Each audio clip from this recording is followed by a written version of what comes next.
Hi all, ಎಲ್ರೂ ಆರಾಮಾಗಿದ್ದೀರಾ ಅನ್ಕೋತಿದ್ದೀನಿ. So ಇದು ನನ್ನ ಯೂಟ್ಯೂಬ್ ಚಾನೆಲ್ ಸ್ಟಾರ್ಟ್ ಮಾಡಿದ್ಮೇಲೆ ತುಂಬಾ ಅಂದ್ರೆ ತುಂಬಾ ಸ್ಪೆಷಲ್ ವ್ಲಾಗ್ ಆಗಿರುತ್ತೆ.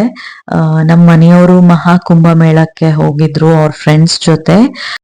ಸೊ ಅವರು ಫ್ರೆಂಡ್ಸ್ ಎಲ್ಲ ಒಟ್ಟಿಗೆ ಪ್ಲಾನ್ ಮಾಡಿಕೊಂಡು ಒಂದು 5 ಮೆಂಬರ್ಸ್ ಬ್ಯಾಂಗ್ಳೂರಿಂದ ಕಾರಲ್ಲಿ ಹೋಗಿದ್ರು.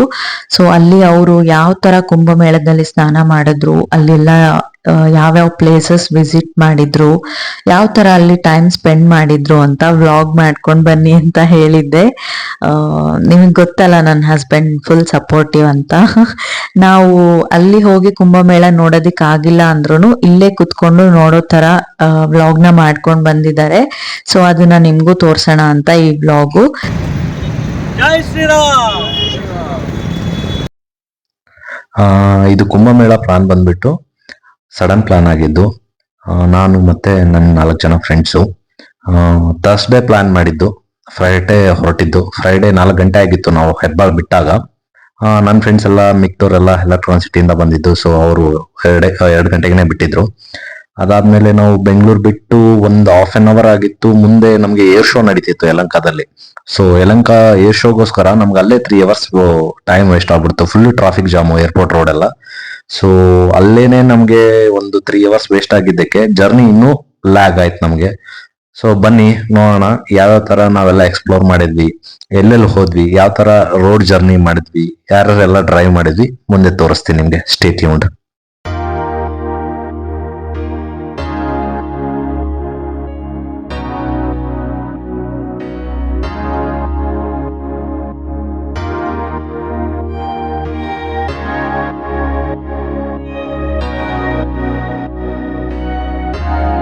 ಡ್ರೈವಿಂಗ್ ಬೈ ಪಲ್ಲಿ. ಅಲ್ಲಿ ಟೀ ಕುಡಿದ್ಬಿಟ್ಟು ಮುಂದೆ ಬಂದ್ವಿ. ಟೋಲ್ ಇತ್ತು.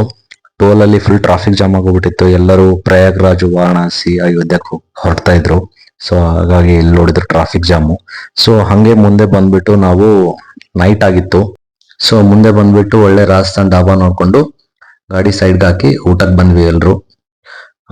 ಹೋಟೆಲ್ ಅಲ್ಲಿ ನಾವು ಆರ್ಡರ್ ಮಾಡಿದ್ದು ಶೇವ್ ಬಾಜಿ, ಬೆಂಡೆ ಫ್ರೈ ಮತ್ತೆ ರೋಟಿ. ಸೊ ರೋಟಿ ಅವರು ಮಾಡೋದು ಕುಲ್ಚಾ, ಬಟ್ ಅವ್ರು ರೋಟಿ ಅಂತ ಹೇಳ್ತಾರೆ ರಾಜಸ್ಥಾನದವರು. ಸೊ ನಾವೆಲ್ಲರೂ ಚೆನ್ನಾಗಿ ಊಟ ಮಾಡಿ ಅಲ್ಲಿಂದ ಹೊರಟ್ವಿ.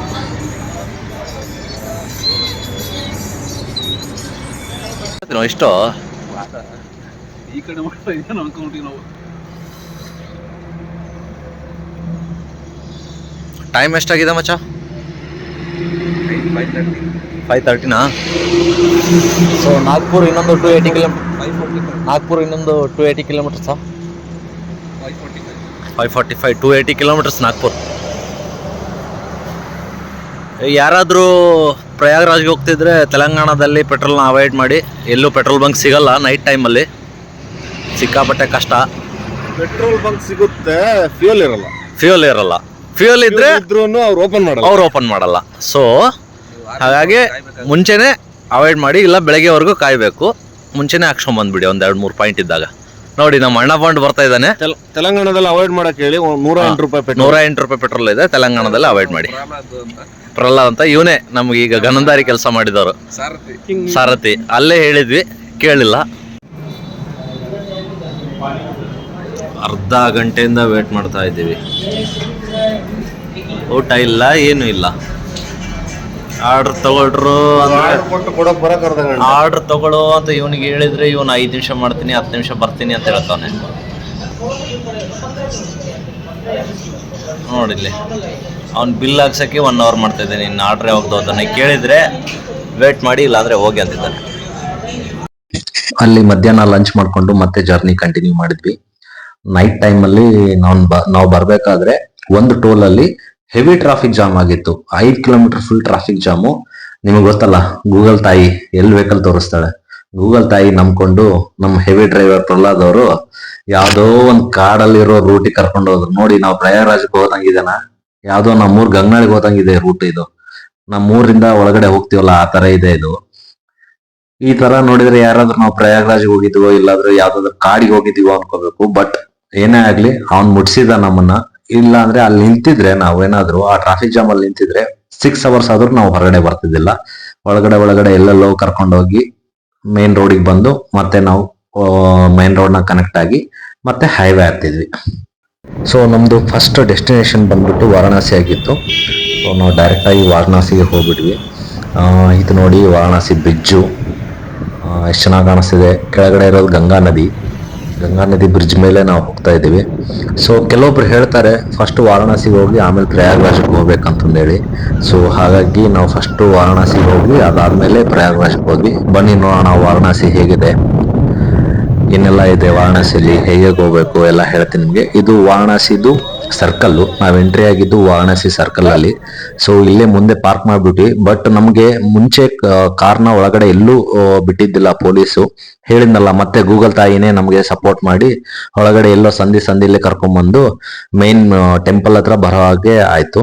ಅದಾದ್ಮೇಲೆ ನಾವು ಅಲ್ಲೇ ಗಾಡಿ ಪಾರ್ಕ್ ಮಾಡಿ ಒಂದ್ ಕಡೆ ಕಾರ್ನ ಪಾರ್ಕ್ ಮಾಡಿ ಅದಾದ್ಮೇಲೆ ನಾವು ಸರ್ಕಲ್ ಹತ್ರ ರಿಟರ್ನ್ ಬಂದ್ವಿ. ಸೊ ಎಲ್ಲಿ ಹೋಗ್ಬೇಕು, ಏನ್ ಮಾಡ್ಬೇಕು, ಯಾವ ಘಾಟಿಗೆ ಹೋಗ್ಬೇಕು, ಯಾವಾಗೆಲ್ಲ ದರ್ಶನ ಸಿಗುತ್ತೆ, ಮತ್ತೆ ಗಂಗಾ ಆರತಿ ಯಾವಾಗ ಇರುತ್ತೆ ಅದೆಲ್ಲ ಚೆಕ್ ಮಾಡಕ್ಕೆ ಬಂದ್ವಿ. ಏನ್ ಪಲ್ಲಿ ಏನು ಈಗ ನೋಡುವ ಮುಂದೆ, ಎಲ್ಲಿ ನೋಡುವ ಮುಂದೆ. ಅಲ್ಲೇ ಆಟೋದವ್ರಿದ್ದು, ಅವ್ರನ್ನ ನಾವು ಕೇಳ್ತಾ ಇದ್ವಿ ಇನ್ಫಾರ್ಮೇಶನ್. ಸೊ ನಾವು ಹಸಿ ಘಾಟಿಗೆ ಹೋಗ್ಬೇಕು ಗಂಗಾರತಿ ನೋಡಕ್ಕೆ, ಎಷ್ಟಾಗುತ್ತೆ ಏನು ಅಂತ ಅಲ್ಲ. ಬಟ್ ಆಟೋದವ್ರು ಸಜೆಸ್ಟ್ ಮಾಡಿದ್ದು, ನೀವು ಸುಮ್ಮನೆ ಆಟೋ ಬೈಕು ಅದೆಲ್ಲ ತಗೊಂಡು ಹೋಗ್ಬೇಡಿ, ಇಲ್ಲೇ ನಿಯರ್ ಬೈ ಇದೆ ಹಸಿ ಘಾಟು, ನಡ್ಕೊಂಡು ಹೋಗ್ಬಿಡಿ, ಒಂದು 600 to 700 ಮೀಟರ್ ಆಗುತ್ತೆ ಅಂತ ಹೇಳಿದ್ರು. ಓಕೆ ಅಂತಂದೇಳಿ ನಾವು ಹಂಗೆ ಮುಂದೆ ಸರ್ಕಲ್ ಬಂದ್ವಿ. ಅಲ್ಲಿ ಬೈಕ್ ಅವ್ರು ಬಂದ್ರು. ಬೈಕ್ ಅವ್ರು ಏನ್ ಹೇಳಿದ್ರು, ಇಲ್ಲ ಹಸಿ ಘಾಟು ಆ ಗೇಟ್ ಕ್ಲೋಸ್ ಮಾಡ್ಬಿಟ್ಟಿದ್ದಾರೆ, ಈ ಗೇಟ್ ಕ್ಲೋಸ್ ಮಾಡಿದ್ದಾರೆ, ನೀವು ಸುತ್ತಾಕೊಂಡ್ ಬರ್ಬೇಕು, ಮತ್ತೆ ಹಂಗೆ ಬರ್ಬೇಕು ಹಿಂಗೆ ಬರ್ಬೇಕು ಅಂತಂದು ಹೇಳಿದ್ರು. ನಮಗೂ ಗೊತ್ತಿಲ್ಲ ಅಲ್ವಾ, ಸೊ ಅವ್ರ ಮಾತು ನಂಬಿದ್ವಿ. ಅವ್ರು ಹೇಳಿದ್ರು ಓಕೆ ನಮ್ಗೆ ಪರ್ ಹೆಡ್ 100 rupees ಕೊಡಿ, ನಾವು ಹಸಿ ಘಾಟಿಗೆ ಬಿಡ್ತೀವಿ ನಿಮ್ಮನ್ನ ಬೈಕ್ ಮೇಲೆ ಅಂತ ಹೇಳಿದ್ರು. ಸೊ ನಾವು ಓಕೆ ಅಂತಂದು ಹೇಳಿ ಬೈಕ್ ಮೇಲೆ ಹಸಿ ಘಾಟಿಗೆ ಎಲ್ರು ರೆಡಿ ಆದ್ವಿ ಹೋಗಕ್ಕೆ. 5 members ಪರ್ ಹೆಡ್ 100 rupees ತಗೊಂಡ್ರು. ಕಾಲ್ ಬರ हम लोग का भी लो, हम लोग छोटे मोटे ब्लॉगर हैं, हम लोग का भी लो, हम लोग भी ब्लॉगर हैं। जो आपके आगे चल रहे हैं ये भी बहुत बड़े ब्लॉगर हैं। वो दिखाइए भैया किधर जा रहा हूँ मैं? अस्सी घाट। हसी घाट। हाँ। बाद में कहाँ जा बाद रहा हूँ? में काल भैरव, काल भैरव के बाद काशी विश्वनाथ मंदिर। काशी विश्वनाथ मंदिर। ओके। हसी घाट में कितना घंटा का गंगा आरती चल रहता है? अस्सी घाट में 45 मिनट्स का गंगा आरती चलता है। हाँ, कितना देर रहता है? 5:30 बजे से स्टार्टिंग होता है, 6:30 बजे के बीच तक खत्म हो जाता है। ओके। बहुत लोग आ रहे हो? बहुत लोग लाखों लोग आते हैं वहाँ। लाखों लोग आ रहे हो। हाँ। कितना घंटा पड़ता है विश्वनाथ मंदिर के दर्शन के? अगर आप एक जनरल लाइन लगाते हैं हाँ। तो लगभग आपको 5 से 6 घंटा, कभी कभी 7 घंटा भी लग जाता है। हाँ। और अगर आप VIP पास लेके करते हैं हाँ। तो उसमें आपका जल्दी दर्शन हो जाता है, मतलब आपका टाइमिंग बचता है उसमें। ओके। VIP पास मतलब कितना होता है वो? लगभग 350 लगभग आसपास है, 350 के आसपास। 350 आसपास। VIP पास के 1 घंटा में होता है? हाँ, 1 घंटे के आसपास होता है।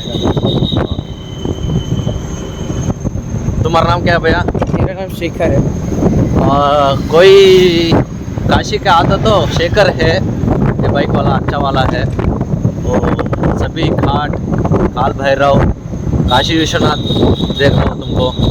कांटेक्ट करो। बनारस का आपका जितना भी फेमस टेम्पल है, हाँ। आपको कार से आप नहीं जा सकते हैं, हाँ। टेम्पो से नहीं जा सकते, ई-रिक्शा से नहीं जा सकते। हाँ। तो अगर आपको घूमना है तो आप मुझे कांटेक्ट कर सकते हैं। मैं बाइक से आपको जितने भी लोग हों, हाँ। मैं आपको बाइक से हर एक टेम्पल, हर एक गली में आपको ले जा सकता हूँ। तुम्हारा नंबर बोलो। मेरा नंबर है 9569235493। ओके, थैंक यू भैया। Thank you. ನೋಡಿದ್ರಲ್ಲ, ನಾನು ಇನ್ಫಾರ್ಮೇಶನ್ ಎಲ್ಲ ಕೊಟ್ಟಿದ್ನ. ಪ್ಲೀಸ್ ಯಾರಾದ್ರೂ ಕಾಶಿಗೆ ಬಂದ್ರೆ ಅವ್ರನ್ನ ಕಾಂಟ್ಯಾಕ್ಟ್ ಮಾಡಿ, ನಿಮ್ಗೆ ಈಸಿ ಆಗ್ಬೋದು. ಬಟ್ ಅವ್ರ ಮಾತೆಲ್ಲ ನಂಬಕ್ ಹೋಗ್ಬೇಡಿ, ಯಾಕಂದ್ರೆ ನಂಬಿ ನಾವು ಬಕ್ರಾಗಿದ್ದೀವಿ. ಬಟ್ ಈ ಟೈಮಲ್ಲಿ ಏನು ಮಾಡಕ್ಕಾಗಲ್ಲ, ಅವ್ರು ನಂಬಲೇಬೇಕು. ಸಿಕ್ಕಾಪಟ್ಟೆ ಜನ ಬರ್ತಿರ್ತಾರೆ. ಆ ಟೈಮಲ್ಲಿ ಅವ್ರು 100 ರೂಪಾಯಿ ಅಂದ್ರೂ ಹೂನೆ ಅನ್ಬೇಕು, 200 ರೂಪಾಯಿ ಅಂದ್ರೂ ಹೂನೆ ಅನ್ಬೇಕು. ಅವ್ರು ಹಸಿ ಘಾಟ್ ಅಂತ ಹೇಳಿದ್ರಲ್ಲ, ಕಾಮಿಡಿ ಕೇಳಿಲ್ಲಿ. ಹಸಿ ಘಾಟು ನಾವೆಲ್ಲ ನೋಡ್ಕೊಂಡು ಅದಾದ್ಮೇಲೆ ಬೆಳಗ್ಗೆ ಹಸಿ ಘಾಟಲ್ಲಿ ಗಂಗಾ ಆರತಿ ಇದ್ದಿದ್ದಲ್ಲ, ಆಕ್ಚುಲಿ ಕ್ಲೋಸ್ ಮಾಡಿದ್ರಂತೆ ಬೆಳಗ್ಗೆ ಗಂಗಾ ಆರತಿನ. ಸೊ ನಾವು ಡೈರೆಕ್ಟ್ ಆಗಿ ಸ್ನಾನ ಮಾಡ್ಕೊಂಡು ದರ್ಶನಕ್ಕಂತಂದು ಹೇಳಿ ರಿಟರ್ನ್ ಬಂದು ಒಂದು 200 ಹೆಜ್ಜೆ ನಡೆದಿಲ್ಲ ಕಾಶಿ ವಿಶ್ವನಾಥ ಮಂದಿರ. ನಾವ್ ಎಲ್ಲಿ ಪಾರ್ಕ್ ಮಾಡಿದ್ದೇವೆ ಅಲ್ಲೇ ಇದ್ದೀವಿ. ಅವ್ರ ಗಾಡಿ ಎಲ್ಲ ಸುತ್ತಾಕೊಂಡ್ ಬಂದು 100 ರೂಪಾಯಿ ತಗೊಂಡ್ರು. ನಮ್ಗೆ ಇಷ್ಟು ಬಕ್ರಾ ಮಾಡ್ತಾರೆ. ಅದಕ್ಕೆ ಹೇಳಿದ್ದು, ನನಗೆ ಶಾಕ್ ಆಗೋಯ್ತು. 200 ಹೆಜ್ಜೆ ನಡೆಯಕ್ 100 ರೂಪಾಯಿ ಕೊಟ್ಟಿದ್ವಲ್ಲಪ್ಪ. ಒಬ್ರಿಗೆ 100 ರೂಪಾಯಿ ಅಂದ್ರೆ 5 ಜನ ಇದೀವಿ, 500 ರೂಪಾಯಿ. ನಮ್ ಬೆಂಗಳೂರಲ್ಲಿ ಆಗಿದ್ರೆ ನಮ್ಮ ಏರಿಯಾದಿಂದ ವಿದ್ಯಾರಣ್ಯಪುರದಿಂದ RR ಹೋಗ್ಬಿಡ್ತಿದ್ದೆ. ಇಲ್ಲಾಂದ್ರೆ ನಮ್ಮೂರಲ್ಲಿ ಆಗಿದ್ರೆ AC ಸ್ಲೀಪರ್ ಬಸ್ ಹಾಕೊಂಡು ಕುಷ್ಟಗಿಯಿಂದ ಬೆಂಗಳೂರಿಗೆ ಹೋಗ್ಬಿಡ್ತಿದ್ವಿ. ಅಲ್ಲಿ ನೋಡಿದ್ರೆ 500 ರೂಪಾಯಿಗೆ ನಾವು ಬರೀ 200 ಹೆಜ್ಜೆಗೆ 500 ರೂಪಾಯಿ ಕೊಟ್ಟಿದ್ದೀವಿ. ಹೆವಿ ಕಾಸ್ಟ್ಲಿ ಅಲ್ವಾ? ಏನ್ ಕೇಳ್ತೀರಾ ನಮ್ ಕತೆ? ಅಲ್ಲಿ ಹೋಗಿದ್ಮೇಲೆ ಇಬ್ರ ಬಕ್ರ ಮಾಡೋದು. ಅವ್ರು ಏನ್ ಹೇಳಿದ್ರು ಗೊತ್ತಾ? ಆಕ್ಚುಲಿ ಗಂಗಾ ಆರತಿ ಕ್ಲೋಸ್ ಆಗಿ ಯಾವಾಗ ಮಹಾಕುಂಭ ಸ್ಟಾರ್ಟ್ ಆಗಿದನೋ ಅವಾಗ ಬೆಳಗ್ಗೆ ಇದು ಗಂಗಾ ಆರತಿನೇ ಕ್ಲೋಸ್ ಆಗ್ಬಿಟ್ಟಿದೆ ಅಂತೆ. ಅವ್ರು ಏನ್ ಹೇಳಿದ್ರು, ಬೈಕ್ ಅವರು, ನೀವು 5:30ಗೆ ಎಕ್ಸಾಕ್ಟ್ ಅಲ್ಲಿ ಇದ್ಬಿಡಿ ಹಸಿ ಘಾಟ್ ಅಲ್ಲಿ, ಮುಂದೆ ಕುತ್ಕೊಳ್ಳಿ, ಜನ ಸಿಕ್ಕಾಪಟ್ಟೆ ಬರ್ತಾರೆ, ಗಂಗಾರತಿ ನೋಡಕ್ ಆಗಲ್ಲ, ಅದಕ್ಕೆ ಮುಂಚೆ ಹೋಗ್ಬಿಡಿ ಅಂತಂದೇಳಿ ಏನೇನೋ ಹೇಳಿ ಕರ್ಕೊಂಡು ಹೋಗ್ಬಿಟ್ರು. ಅಲ್ಲಿ ನಾವು 1 ಅವರ್ ಕುತ್ಕೊಂಡ್ವಿ, 2 ಅವರ್ ಕುತ್ಕೊಂಡ್ವಿ, 3 ಅವರ್ ಕುತ್ಕೊಂಡ್ವಿ. ನೋಡ್ತಿದ್ರಲ್ಲ ಇಲ್ಲೆಲ್ಲ ಖಾಲಿ ಹಿಡಿದಿದೆ, ಏನಪ್ಪ ಇನ್ನೂ ಬರ್ತಿಲ್ಲ, ಇನ್ನೂ ರೆಡಿ ಮಾಡ್ತಿಲ್ಲಲ್ಲ ಅಂತ ನಾವು. ಅದಾದ್ಮೇಲೆ ಒಬ್ನು ಟೀ ಮಾರವನ್ ಬಂದ. ಅವ್ನ್ ಕೇಳಿದ್ವಿ, ಭಯ್ಯ ಗಂಗಾ ಆರತಿ ಕಿತ್ನೆ ಟೈಮ್ ಕೆ ಚಲ್ ರहा है? ಗಂಗಾ ಆರತಿ ನೈ ಕ್ಯಾಬಿ ನೈ ಕುಚ್ ಭಿ ನೈ ಅಂದ ಅವನು. ನಾವ್ ಏನಕ್ಕಪ್ಪ ಅಂತ ಕೇಳಿದ್ವಿ. ಅವನು ಹೇಳ್ತಾವನೆ, ಗುರು ಗಂಗಾ ಆರತಿ ಕ್ಲೋಸ್ ಮಾಡಿನೇ 1 ತಿಂಗಳಾಗಿದೆ. ಬೆಳಗ್ಗೆ ಈವ್ನಿಂಗ್ ಮಾತ್ರ ಗಂಗಾ ಆರತಿ ಮಾಡ್ತಾರೆ, ಅದು ಗಂಗಾ ಘಾಟಲ್ಲಿ ಮಾತ್ರ ಮಾಡ್ತಾರೆ. ಏನಕ್ಕಂದ್ರೆ ಸಿಕ್ಕಾಪಟ್ಟೆ ಜನ ಬರ್ತಾರೆ, ಕ್ರೌಡ್ ಜಾಸ್ತಿ ಇದಕ್ಕೆ ಮಾಡಕ್ ಆಗಲ್ಲ ಅಂತ ಹೇಳಿದ್ರು. ನಡಿ ಇನ್ನೇನ್ ಮಾಡೋದು ಅಂತಂದೇಳಿ ತಲೆ ಕೆಟ್ಟಿತ್ತಲ್ಲ, ಟೀ ಕುಡಿಯಕ್ಕಾದ್ರೂ ಹೋಗೋಣ ಅಂತಂದೇಳಿ ಟೀ ಕುಡಿಯಕ್ ಬಂದಿದ್ವಿ. ನೋಡಿ ಈ ಅಮ್ಮ ಅದ್ರಲ್ಲಿ ಕಮಲ್ದು ಅದು ಇದು ಆ ದಳ ಈ ದಳ ಯಾವ್ದು ಏನೋ ಹೇಳಿದ್ಲು ಈ ಟೀಗೆ. ಯಾವ್ದೋ ಟೀ ಅಂತ ಹೇಳಿದ್ಲು. ಅದನ್ನ ನೆನ್ಪೇ ಹೋಗ್ಬಿಡ್ತು ನಂಗೆ ಅದ ಟೀ ಕುಡಿದ್ಮೇಲೆ. ಅಷ್ಟ್ ಚೆನ್ನಾಗಿತ್ತು ಬಿಡಿ, ಅದಕ್ಕೆ ನೆನ್ಪೋಗಿದೆ. ಇದೆಲ್ಲ ನೋಡ್ತಿದಾರಲ್ಲ, ಇದೆಲ್ಲ ಹಸಿ ಘಾಟು. ಇಲ್ಲಿ ಯಾವಾಗ್ಲೂ ಆಕ್ಚುಲಿ ಇಲ್ಲೇ ಗಂಗಾ ಆರತಿ ನಡೆಯೋದು ನಾರ್ಮಲ್ ಟೈಮ್ ಅಲ್ಲಿ. ಸಖತ್ತಾಗಿರುತ್ತೆ ನಿಜ. ಒಂದ್ಸರಿ ವಿಸಿಟ್ ಮಾಡಿ. ವಾರಣಾಸಿ ನೋಡಿದ್ರೆ ಅದೇನೋ ಅಂತಾರಲ್ಲ, ವಾರಣಾಸಿ ಕಾಶಿ ನೋಡಕ್ ಕಾಣ್ಬೇಕು ಅಂತ ಹೇಳ್ತಾರಲ್ಲ, ಸುಳ್ಳಲ್ಲ, ನಿಜ. ನೋಡಿ ಎಷ್ಟೆಷ್ಟು ಹಳೆ ಬಿಲ್ಡಿಂಗ್ಸ್ ಇದೆ ಅಲ್ಲಿ, ಯಾವ ತರ ಕಟ್ಟಿದಾರ ಗೊತ್ತಾ? ನದಿ ದಂಡಿಗೆಲ್ಲ ಘಾಟ್ಸ್ 1 by 1 ವಿಂಟೇಜ್ ಬಿಲ್ಡಿಂಗ್ಸ್ ಎಲ್ಲ ನಿಮ್ಗೆ ಕಾಣುತ್ತೆ. ರಾಜರ ಕಾಲದೆಲ್ಲ ಘಾಟ್ಸ್ ಎಲ್ಲ ನಿಮ್ಗೆ ಕಾಣುತ್ತೆ. ಒಳ್ಳೆ ನೇಚರ್ ಇದೆ. ನೋಡಿ ಕಾಶಿಗೆ ಬನ್ನಿ, ಕಣ್ಣಿದ್ದವ್ರು ಕಾಶಿ ನೋಡ್ಬೇಕನ್ನೋದು ಸುಳ್ಳಲ್ಲ. ಗಂಗಾ ಮಾತೆ ಇದ್ದಾಳ ಅಲ್ಲಿ, ಕಾಲಭೈರೇಶ್ವರ ಟೆಂಪಲ್ಲು, ಕಾಶಿ ವಿಶ್ವನಾಥ ಟೆಂಪಲ್ಲು ಎಲ್ಲ ಸಖತ್ತಾಗಿದೆ. ಈಗ ಮೊನ್ನೆ ನರೇಂದ್ರ ಮೋದಿ ಅವರು ಉದ್ಘಾಟನೆ ಮಾಡಿದ್ದು ಕಾಶಿ ವಿಶ್ವನಾಥನ್ ಕಾರಿಡಾರ್ ಇದೆ, ಸಖತ್ತಾಗಿದೆ. ಎಲ್ಲಾರು ನೋಡ್ಬೇಕು ಬಂದು ಒಂದ್ಸಾರಿ, ಚೆನ್ನಾಗಿದೆ. ಆಕ್ಚುಲಿ ಕಾಶಿಗೆ ಬನ್ನಿ, ನನ್ ಸಜೆಷನ್ ಕೇಳಿದ್ರೆ ಕಾಶಿಗೆ ಬನ್ನಿ. ಒಂಥರ ವಿಂಟೇಜ್ ಸಿಟಿ, ಹಳೆ ಕಾಲದ್ದು ಯಾವ್ದೋ ರಾಜರ ಊರಲ್ಲಿ ಇದ್ದೀನಿ ಅನ್ಸುತ್ತೆ. ಇಲ್ಲಿದ್ರೆ ಮೂಡ್ ರಿಫ್ರೆಶ್ ಆಗುತ್ತೆ. ನದಿ ದಂಡಿಲಿ ಒಳ್ಳೆ ಫ್ರೆಶ್ ಏರ್ ಬರುತ್ತೆ. ನಾವು ಬೆಂಗಳೂರಲ್ಲಿ ಇದ್ದು ನಮ್ಗೆಲ್ಲ ಒಂಥರ ಇರಿಟೇಟ್ ಆಗಿ ಹೋಗ್ಬಿಟ್ಟಿತ್ತು. ಸೊ ಹಾಗಾಗಿ ನಾವು ಡೇ ಟು ನೈಟ್ ನ ಇಲ್ಲೇ ಘಾಟಲ್ಲೇ ಕಳೆದ್ಬಿಟ್ವಿ. ನದಿ ದಂಡಿಲೇನೆ ಕಳೆದು ಅರ್ಲಿ ಮಾರ್ನಿಂಗ್ ವರ್ಗು ಅಲ್ಲೇ ಇದ್ದು, ಅರ್ಲಿ ಮಾರ್ನಿಂಗ್ ಸ್ನಾನ ಮಾಡ್ಕೊಂಡು, ಸೊ ಡೇ 3 ಮಾರ್ನಿಂಗು ನಾವು ವಿಶ್ವನಾಥನ ದರ್ಶನಕ್ಕೆ ಹೋದ್ವಿ. ಸೊ ನೆಕ್ಸ್ಟ್ ಡೇ 3 ಮಾರ್ನಿಂಗ್ ಅಲ್ಲಿ ಏನೇನು ಕಾಶಿಲ್ ನೋಡಿದ್ವಿ, ಏನೇನು ಎಕ್ಸ್ಪ್ಲೋರ್ ಮಾಡಿದ್ವಿ, ಅದನ್ನೆಲ್ಲ ನಿಮ್ಗೆ ನೆಕ್ಸ್ಟ್ ವಿಡಿಯೋದಲ್ಲಿ ತೋರಿಸ್ತೀನಿ. ಸೊ ಡೇ 1 ಈವ್ನಿಂಗ್ 4ಗೆ ಹೊರಟಿರೋರು ಬರೀ tea breaks, tiffin, lunch break ಈ ತರ ತಗೊಂಡು ವಾರಣಾಸಿ ರೀಚ್ ಆಗೋಷ್ಟರಲ್ಲಿ ನೆಕ್ಸ್ಟ್ ಡೇ ಮಿಡ್ ನೈಟ್ 12:31 ಆಗಿದೆ. ಸೊ ಅವರು ನೈಟ್ ಎಲ್ಲ ಅಲ್ಲೇ ಘಾಟ್ ಅಲ್ಲೇನೆ ಟೈಮ್ ಸ್ಪೆಂಡ್ ಮಾಡಿದ್ರಂತೆ. ಅದಾದ್ಮೇಲೆ ನೆಕ್ಸ್ಟ್ ಡೇ ಮಾರ್ನಿಂಗ್ ದರ್ಶನಕ್ಕೆ ಹೋಗಿದ್ದಾರೆ.